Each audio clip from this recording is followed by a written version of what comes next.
أقامت الإدارة الذاتية الديمقراطية في إقليم الفرات اليوم الأربعاء احتفالية بمناسبة اليوم العالمي للتضامن مع كوباني بمشاركة المؤسسات المدنية والأحزاب السياسية وأهالي المنطقة، وذلك أمام المجلس التنفيذي في إقليم الفرات بمدينة كوباني. بدأت الاحتفالية بالوقوف دقيقة صمت استذكارا لأرواح الشهداء، ومن ثم تلاها إلقاء عدة كلمات باسم جرحى الحرب في إقليم الفرات ألقاها إسماعيل محمد، وباسم المجلس التنفيذي في إقليم الفرات ألقتها مزجين خليل نائبة الرئاسة المشتركة للمجلس التنفيذي، وباسم المكون العربي ألقاها مصطفى مسلم. باركوا فيها اليوم العالمي للتضامن مع كوباني على جميع شعوب العالم، واستذكروا شهداء مقاومة كوباني الذين ضحوا بأنفسهم للعيش بأمن وكرامة، وأشاروا بأن هذه المقاومة ما زالت مستمرة، وأن وحدات حماية الشعب والمرأة هما اللتان دافعتا عن هذه الأرض وألحقتا الهزيمة بمرتزقة داعش. وأكدت إحدى المشاركات من خلال كاميرا روج أفا بأنهم ككرد وعرب وسريان يناشدون الدول للوقوف ضد دولة الاحتلال التركية لأن داعش وليدة الدولة التركية.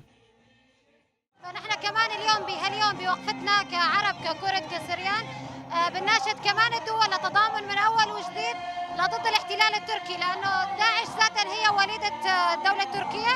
وكمان اليوم القصف اللي عم يتجدد حتى القصف على البنى التحتية كمان بالمنطقة، فهي الأمور اليوم كلياتنا نحن بحاجة للتضامن يدا بيد.